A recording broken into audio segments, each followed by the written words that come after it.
ce dont je veux vous parler, qui a été présenté par Noël, je l'ai intitulé « Du jeu au nous avec retour ». Parce que finalement, en histoire de vie, il y a bien sûr des jeux qui s'expriment, qui narrent leur histoire, mais le jeu du final n'est pas tout à fait le même que le jeu du départ. C'est ce que je vais essayer de montrer là. Et donc, je vais intervenir en 3 points. Une première partie qui qui présentera une pratique d'histoire de vie en groupe que j'ai choisie précisément parce qu'elle contient de l'accompagnement collectif, qui est absolument manifeste. Ensuite, une deuxième partie qui sera centrée sur le contrat, ou plutôt, je l'ai intitulé « Du contrat vers le pacte », comme condition d'effectuation de ce type de démarche biographique. Et puis enfin, je conclurai justement sur ce que je tire de tout ça en termes d'enseignement, qui revient d'ailleurs à du jeu au nous avec retour. Et j'insiste sur le retour. Donc, premier point, une pratique d'accompagnement d'un récit de vie en groupe. Et je me situe ici, alors exactement comme je l'ai fait tout à l'heure dans l'atelier d'où je sors, je me situe comme praticien qui tente de réfléchir sa pratique. Et cette pratique dont je vais vous parler est une pratique qui a eu lieu dans le cadre de l'ex-Institut international de sociologie clinique. Je dis l'ex parce qu'il a fermé ses portes en 2014. Il avait été créé, nous l'avions fondé avec un certain nombre de personnes, dont Vincent de Goljac et moi-même, en 2001. Et puis, il a cessé d'exister en 2014 pour des raisons bassement financières. Et pas seulement, mais je ne vais pas m'étendre là-dessus. Et donc, cette pratique dont je vais vous parler a eu lieu dans ce cadre-là. Nous proposions alors on appelait ça des séminaires ou des groupes d'implication et de recherche, mais je préfère de beaucoup parler de groupes d'implication et de réflexion, ou de groupes d'implication réflexive plutôt que recherche. Je pourrais m'expliquer là-dessus. Il y a du retour de son, non ? C'est bon ? Donc voilà, je l'appelle plutôt groupe d'implication réflexive. Et ce groupe d'implication dont je vais vous parler, en tout cas l'exemple d'un récit que je vais développer davantage, relève d'un dispositif qui s'appelle Histoire d'argent. C'est-à-dire qu'en histoire de vie, on s'est rendu compte, mais pas qu'en histoire de vie, que l'argent était évidemment un objet tout à fait fort, tout à fait de l'ordre de l'analyseur institutionnel, mais aussi au sens où, autour de l'argent, dans les histoires de famille se constituent, s'alimentent, se nouent, et parfois douloureusement. L'argent est à la fois un objet de type socio-économique, mais aussi un objet d'investissement, dans un autre sens que socio-économique, d'investissement affectif. C'est ce qu'on entend quand on entend dire qu'on va régler ses comptes, ou que quelqu'un qui vous a fait du mal, vous lui dites « tu me le paieras ». Voilà. Donc, le premier support que nous proposons, parce que j'ai beaucoup co-animé ce séminaire, ce groupe d'implication, avec quelqu'un qui est un banquier, qui s'appelle Jean Baujouan, qui était responsable, qui a fait toute sa carrière comme responsable de la formation au Crédit Agricole, et ancien d'HEC, donc il connaît bien sûr le monde de la finance, ce qui n'est pas du tout mon cas. Et donc, le premier support que nous proposions, le dispositif ayant été créé par Max Pagès et Vincent de Goljac, nous avons un petit peu modifié, notamment le premier support. Nous demandions, mais nous continuons de demander, quand on anime encore aujourd'hui ce séminaire, aux participants de préparer un support de présentation d'un bout de leur récit de vie à partir d'une affiche. Et sur cette affiche, ils étaient invités dans un premier temps à laisser venir en eux toutes les images qui leur venaient à l'esprit à propos de l'argent. Donc les représentations de l'argent, plutôt en lien avec des expériences vécues, et ils étaient invités à sélectionner une image, une représentation qui leur paraissait significative, forte, en tout cas qui retenait leur attention, et à dessiner, à représenter graphiquement cette image sur le support papier-tableau, avec les réactions que vous imaginez bien, toujours, encore il n'y a pas longtemps, sur le même type de support, j'ai entendu les gens dire « Ah non, mais moi je ne sais pas dessiner ». Et je réponds immanquablement, ça tombe très bien parce que c'est justement pas un concours de dessin, c'est tout à fait autre chose. C'est-à-dire qu'on est sur un support support de récit, et les participants sont invités à représenter plutôt symboliquement l'argent, pas des billets ou des pièces, parce que sinon tout le monde va représenter la même chose. Donc choisir une image qui représente symboliquement l'argent et aussi se représenter sur le dessin. Ensuite, chacun affiche et puis chacun dit son récit. Alors, l'exemple du récit que je vais prendre, c'est celui d'une personne que j'appelle Marcel, qui a une 60aine d'années à l'époque et qui présente un dessin avec un magnifique paquet cadeau. Il se représente, lui, de manière très, très abstraite, comme souvent, enfin, un petit bonhomme dans un coin. Et puis, la représentation de l'argent, c'est un paquet cadeau avec des rubans ouverts, etc. Et à l'intérieur, puisqu'on voit, il est ouvert, des excréments. Pour le dire plus simplement, une merde, quoi. Voilà. Et donc, évidemment, le dessin, la représentation ne laisse pas tout à fait indifférent. Donc, quand il a présenté, quand il a fait ce dessin, c'est moi-même ou Jean Beaujouan qui l'avons invité à dire ce qu'il avait envie de dire en commentant le support en question. Et nous commençons toujours comme ça, et ça fait partie du contrat, ou plutôt du pacte entre nous et les participants. Nous demandons toujours aux participants, avant qu'ils ne commencent, est-ce que tu as une question particulière à propos de ce support, ou à propos de ce fragment de ton récit, que tu voudrais transmettre au groupe pour que l'écoute qui va être adressée en retour se fasse à la lumière de ce questionnement. En l'occurrence, Marcel me dit non, finalement non, parce que tout ce que je vais dire, c'est justement mon questionnement. Donc voici je résume ce qu'il a dit. Marcel est fils et petit-fils d'immigrés anarchistes espagnols qui ont quitté évidemment l'Espagne au moment de la guerre d'Espagne, dans la lutte contre le franquisme, contre les troupes franquistes, et qui se sont installés en France et qui sont devenus ouvriers. Ils ont traversé évidemment les 30 Glorieuses et du coup ils ont amassé un peu d'argent, pas beaucoup, ils ne sont pas devenus très très riches, mais ils ont quand même pu, le père de Marcel et sa mère ont pu acquérir une petite maison. Or, le grand-père et le père sont décédés, la maman vient de mourir, et précisément, Marcel est aux prises avec la question de l'héritage, qui n'est pas une question anodine dans son histoire. Et d'autant moins anodine qu'il est lui-même pétri d'idéologie anarchiste et que l'héritage, c'est l'enfer. C'est-à-dire que c'est l'institution qui permet la transmission et la reproduction sociale sans autre peine que simplement le souci de naître.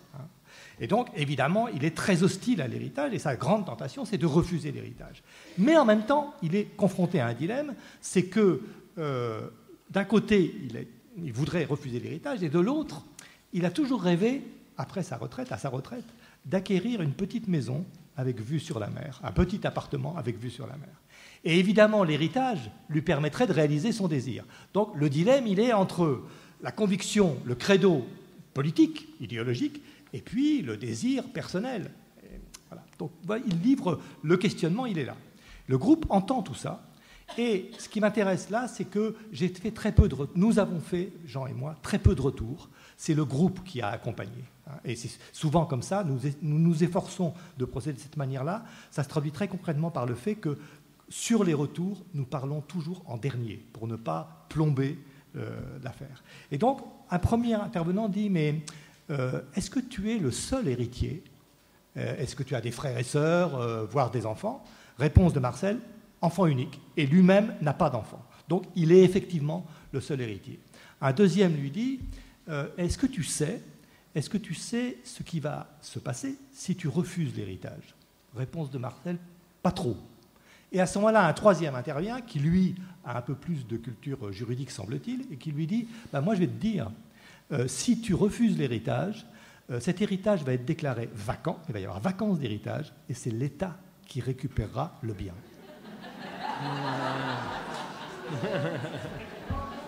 J'indique au passage que l'État à l'époque, c'est Nicolas Sarkozy.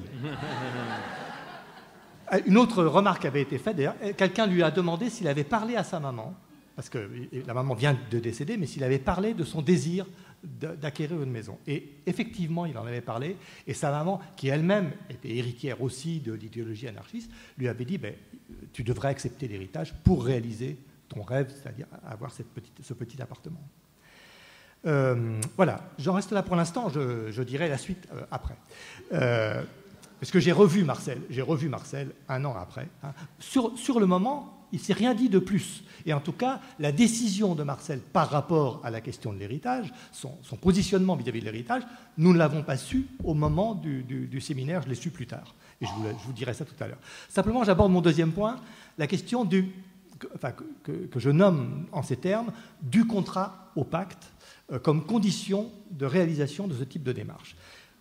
Et là, je reviens sur des choses qui ont été dites, puisque j'ai assisté aux 3 jours. Au fond, on parle beaucoup, évidemment, du contrat, on en a parlé tout à l'heure, et dans la CIVIF, dont j'ai été le secrétaire pendant un certain nombre d'années, le dispositif du contrat pour encadrer ce type de démarche est tout à fait central. Au fond, ça repose sur l'idée que, quand on prend la parole sur son histoire devant un groupe, on s'expose.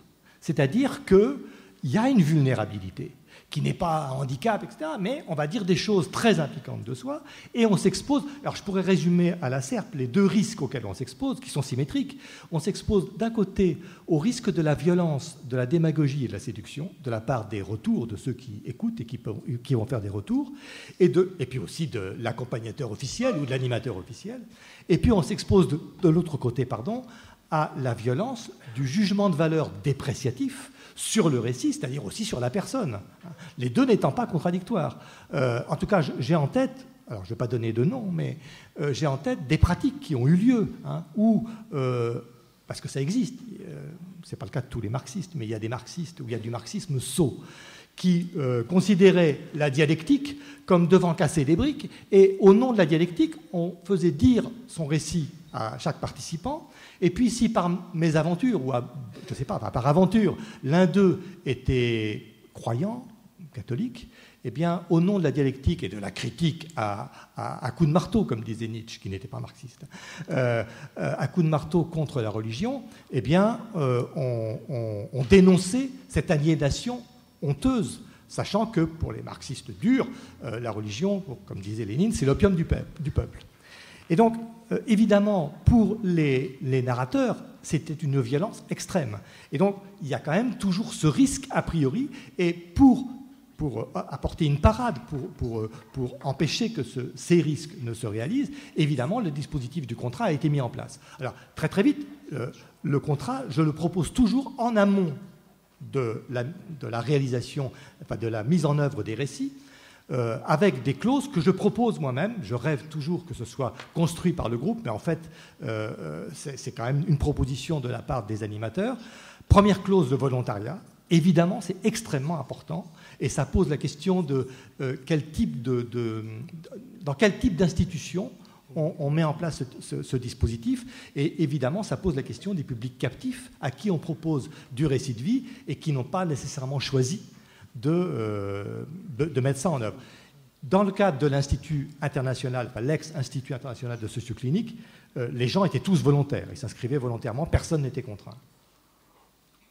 Deuxième clause, l'autonomie de parole. Chacun est invité à dire ce qu'il peut et veut dire dans ce groupe-ci, et y compris, il a le droit de se taire, de ne pas dire, y compris en réponse à une question qui lui a été posée et à laquelle, s'il y répondait, à travers laquelle il serait amené à aborder des points qu'il ne veut pas aborder, il a le droit de sortir un joker, ça fait partie du contrat. Troisième clause, confidentialité et propriété. Tous les propos oraux sont confidentiels et toutes les productions écrites appartiennent en propre au producteur. Le récit que je tiens là, je suis autorisé à le dire, formellement. Sinon, je ne me serais pas autorisé. Donc, je veux dire que le contrat continue après le dispositif. Quatrième clause, l'écoute bienveillante. En tout cas, surtout pas l'écoute malveillante. Donc, l'écoute dépourvue de jugement de valeur négatif à l'endroit du récit, c'est-à-dire à l'endroit du narrateur. Et puis, co-élaboration, autre clause, cinquième clause, co-élaboration des retours en lien avec la question formulée par le narrateur. On demande toujours au narrateur, ce n'est pas toujours le cas, s'il a une question préalable, et l'écoute se fait à travers ce questionnement. Dans bien des cas, il n'y a pas de question, et évidemment, ce sont les problématiques qui vont émerger du récit lui-même qui vont servir de filtre pour l'écoute. Et puis, ne sont retenus que les retours qui font l'objet de l'assentiment du narrateur.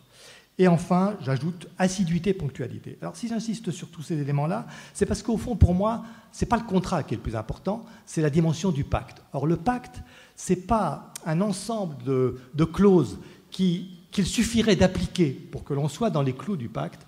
En réalité, le pacte, c'est quelque chose qui doit s'inventer. Je vais le dire autrement. Dans ce que je viens de décrire là, comme clause, un certain nombre d'entre elles ne sont pas très, très difficiles à vérifier. Par exemple, assiduité et ponctualité, bon, ça c'est très vite vérifiable. Par contre, on ne peut pas se contenter d'appliquer la clause, je ne sais pas ce que c'est qu'appliquer la clause, écoute bienveillante, sans retour malveillant.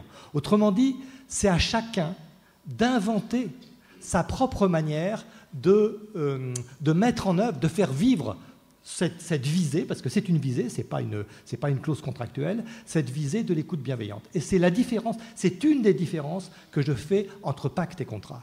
Le contrat, pour moi, est quelque chose qui s'applique, et c'est un ensemble d'objectifs dont on peut vérifier qu'ils ont été atteints ou pas, alors que le pacte, c'est un ensemble de visées qui appellent de la part de ceux qui vont le mettre en œuvre, qu'ils inventent leur propre conduite. Et donc, on est là d'ailleurs du côté de quelque chose qui a à voir avec l'art, hein, c'est-à-dire l'art au sens de l'art de l'artisan qui produit quelque chose qui n'existait pas avant. Je pourrais ajouter que, si j'insiste sur la dimension du pacte, c'est que si vous prenez l'inverse de tout ce que je viens de dire en termes de clauses, vous avez affaire à la guerre. Si les gens ne sont pas volontaires, c'est violent. Si on oblige les gens à parler alors qu'ils ne veulent pas parler ou à aborder des points qu'ils ne veulent pas aborder, c'est extrêmement violent. Si on s'empare du propos de quelqu'un sans son autorisation pour aller le raconter, y compris dans ce contexte-ci, c'est une violence. Si, évidemment, on porte des jugements de valeur malveillants, c'est aussi d'une extrême violence. Voilà, j'en termine sur le deuxième point et je voudrais juste conclure en disant, ce que je retiens de tout ça, c'est évidemment une expérience très forte de partage. Il y a du partage d'abord dans les échos.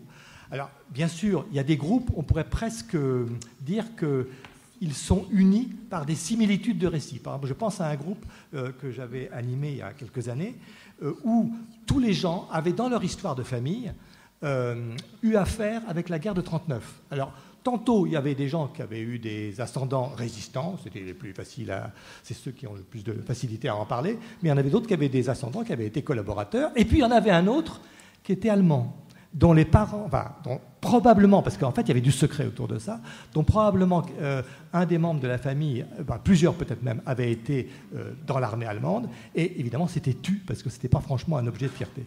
Bon, au fond, ce groupe était réuni autour de cette réalité socio-historique qu'a été la guerre de 1939 pour beaucoup de générations et pour beaucoup de familles. Mais il y a aussi du partage dans la différence, c'est-à-dire que, y compris si l'expérience des autres a été très différente de la mienne, il y a quand même quelque chose qui se partage sur le mode de... Dans la situation qui a été la sienne, si j'avais été placé dans la même, probablement, j'aurais pu vivre des choses du même type que ce qu'il est en train de dire, même si mon expérience à moi est d'une autre facture. Deuxième point que je retiens, c'est ce que j'appelle l'écoute sensible, et ça c'est plutôt mon boulot, et ça renvoie à des questions du corps qui étaient évoquées hier. J'écoute aussi le corps des narrateurs et j'écoute avec mon propre corps. Alors je vais essayer d'expliquer ce que je veux dire par là.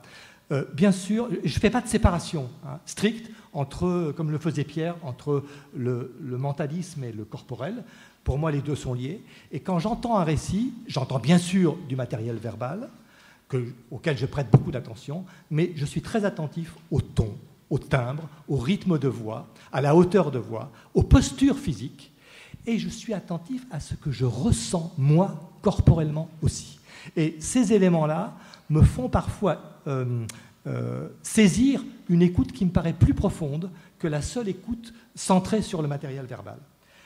Troisième effet produit, troisième chose qui retient mon attention, c'est bien sûr tout ce qui touche à la reconnaissance. Le simple fait qu'il y ait un groupe qui accueille et qui écoute sans même faire de retour, mais c'est prolongé et confirmé par les retours qui, en général, témoignent d'une très grande compréhension de ce qui a été dit. Ces simples faits-là renvoient au narrateur quelque chose de l'ordre de ce que tu as dit de toi. Nous l'avons compris et ça nous intéresse. Et très souvent, les narrateurs commencent en disant « j'ai pas grand-chose à dire, ça va être très court ». Alors il faut se méfier parce que c'est en général ceux qui sont les plus longs. j'ai pas grand-chose à dire, et de toute façon, ça ne va pas intéresser grand monde. Et en retour, il va y avoir une dizaine de paires d'oreilles et de corps tout entiers qui vont leur prêter attention, et ça change complètement la donne. C'est-à-dire qu'au bout du compte, ils se rendent compte que leur récit a passionné le groupe, et eux-mêmes s'en sentent tout à fait confortés et reconnus. Quatrièmement, c'est de l'accompagnement collectif. C'est-à-dire que finalement, je l'ai dit tout à l'heure, nous parlons en dernier, et le groupe prend en compte le questionnement du narrateur, ça a été le cas dans le cas que j'ai évoqué, et puis ce qui me frappe beaucoup, c'est le travail d'élaboration progressive, et moi-même, je travaille comme ça, c'est-à-dire que mes propres retours, in fine, prennent appui sur ce qui a été dit par les autres qui m'ont précédé, et on voit bien comment les interventions des uns vont servir de marchepied aux interventions des autres. Cinquième point, je vais essayer de conclure. Cinquième point, il y a vraiment changement de regard du narrateur sur sa propre histoire. C'est exactement ce qui se passe pour Marcel. Oui, donc je ne vous ai pas dit, il a acheté la maison, hein, et il va très bien. Ça tombe sous le sens, mais bon, ça mérite d'être dit. Hein. Je l'ai revu 1 an plus tard, il était ravi, il avait réglé le problème, il avait accepté l'héritage et il avait acheté cette maison, ce qui est d'ailleurs une manière d'être fidèle à quelque chose de l'histoire des parents. C'est-à-dire qu'au fond, se joue là quelque chose, là je l'improvise, de l'ordre de l'éthique et de l'ipséité, c'est-à-dire du maintien de soi et de la fidélité à une tradition. Donc, changement de regard du narrateur sur son histoire et même changement des termes dans lesquels il pose la question qui le taraude à propos de son histoire, ce qui est exactement ce qui s'est passé pour Marcel. C'est aussi clairement un rapport de pouvoir, c'est-à-dire que le groupe et les accompagnateurs ne sont pas sans pouvoir sur le narrateur et son récit. Là, j'entends pouvoir au sens de Foucault, qui a beaucoup été cité hier, au sens d'action des uns sur l'action possible des autres. C'est évident que les informations qui ont été données à Marcel ont eu un impact sur la décision qui a été la sienne. Pour autant, le narrateur n'est pas dépourvu de pouvoir. C'est-à-dire qu'on n'est pas dans du tout pouvoir du côté des accompagnateurs et dans de la soumission ou de la domination sur la personne de celui qui parle, mais le narrateur dispose en dernière instance d'un pouvoir certain, et la preuve, c'est que la décision, c'est lui qui l'a prise, personne ne l'a prise à sa place. Je termine en disant qu'au fond, tout ça, pour moi, me fait penser à un concept d'Aristote qui s'appelle la philia, que certains ont traduit par l'amicalité. Je trouve que c'est une belle traduction, parce que c'est pas l'amitié, et que Aristote considérait comme étant la vertu citoyenne par excellence, qui était le fondement de la vie des cités. S'il n'y a pas relation d'amicalité entre les hommes et les femmes, entre les membres de l'espèce humaine en général, il ne peut pas y avoir de vie de la cité. Et je trouve que dans le temps et dans l'espace, bref, d'un séminaire de ce type-là, on est effectivement dans une situation où l'amicalité prévaut. Je vous remercie.